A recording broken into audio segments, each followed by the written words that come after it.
الرحمن الرحیم۔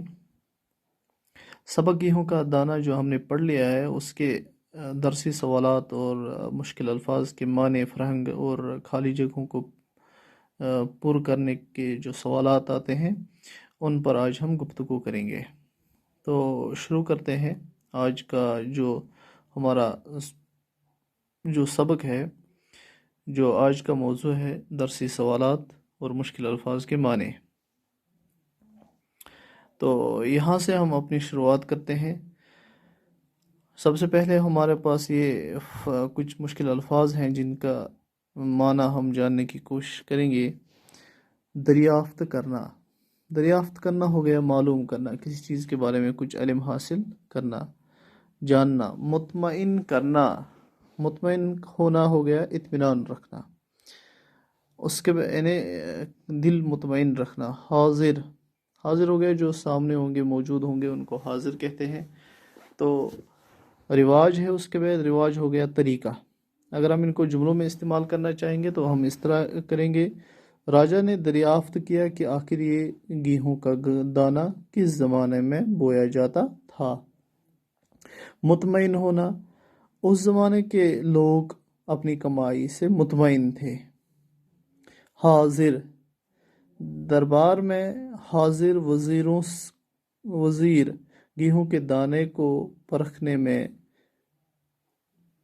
پرکھنے میں ناکام رہے۔ رواج، آج کا رواج پرانے رواج سے بالکل مختلف ہے۔ تو اس طرح یہ جملوں میں استعمال ہو گیا۔ اب سوالات ہیں۔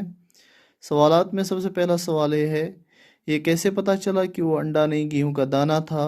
تو اس بارے میں ہم دیکھیں گے کہ یہ ہم نے لکھ کے رکھے ہیں اور آپ کے لیے میں گروپ میں بھی ڈالوں گا۔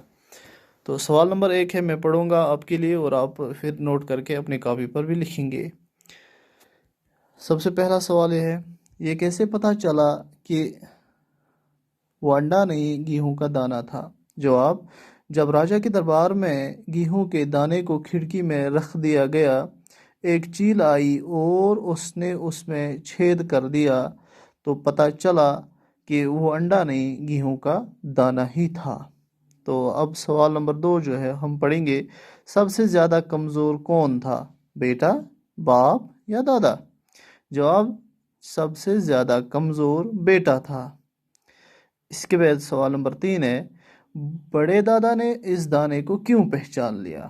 جواب: بڑے دادا نے گیہوں کے دانے کو اس لیے پہچان لیا کیونکہ اس کے زمانے میں ایسا گیہوں ہر جگہ ملتا تھا اور اس نے اپنی جوانی میں اسے بویا اور کھایا بھی تھا۔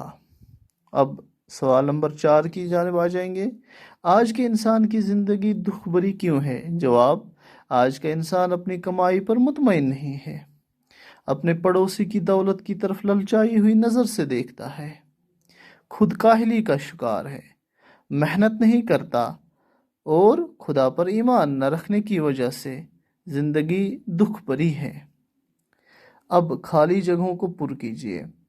تو سب سے پہلی جو فل ان دا بلینک ہے، خالی جگہ ہے ہمارے پاس: غور سے دیکھا تو معلوم ہوا کہ وہ انڈا نہیں گیہوں کا دانہ ہے۔ تو اس میں کیا آ جائے گا؟ گیہوں کا دانہ، گیہوں۔ تو دوسری ہمارے پاس ہے: ایسا گیہوں کا ایسا گیہوں کا ڈیش اس سے پہلے کسی نے نہیں دیکھا تھا۔ گیہوں کا دانہ، اپنے پڑوسی کے مال کی طرف للچائی ہوئی ڈیش سے نہ دیکھنا چاہیے۔ ڈیش مطلب نظر سے نہ دیکھنا چاہیے۔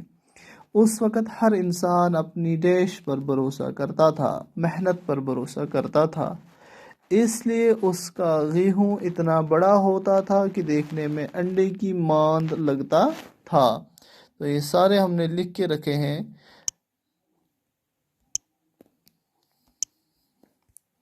یہ ہم نے لکھ کے رکھے ہیں: گیہوں کا دانہ، دانہ، نظر، محنت، ماند، یہ پانچوں ہیں۔ تو اس کے بعد ہمارا آخری سوال جو ہے پڑھیے اور یاد کیجیے: عقل مند، جس کے پاس عقل ہوگی، جو عقل والا ہوگا۔ صحت مند، جس کے پاس صحت ہوگی۔ ضرورت مند، جس کی ضرورت ہوگی۔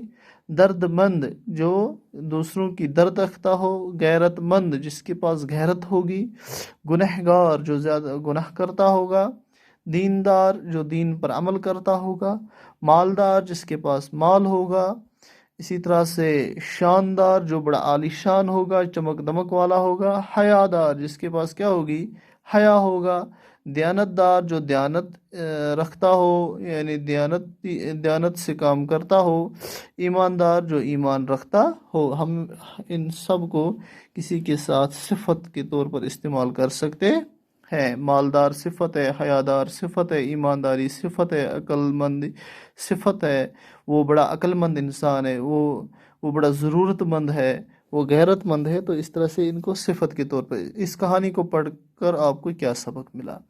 اس کہانی سے پڑھ کر ہمیں یہ سبق ملا کہ ہر ایک انسان کو اپنے جو کمائی ہے اپنے ہاتھوں سے کمائی کرنی چاہیے، اور کاہلی سے اللہ تعالیٰ سے پناہ مانگنی چاہیے، کاہلی سے دور رہنا چاہیے، محنت کر کے کھانا چاہیے۔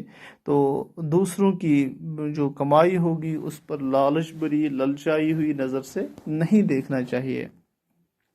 اپنے پاس جو ہوگا اسی پر مطمئن رہنا چاہیے، اور مطمئن رہ کر خدا پر ایمان رکھنا چاہیے، اور محنت کر کے اپنے لیے کمائی حاصل کرنی ہے۔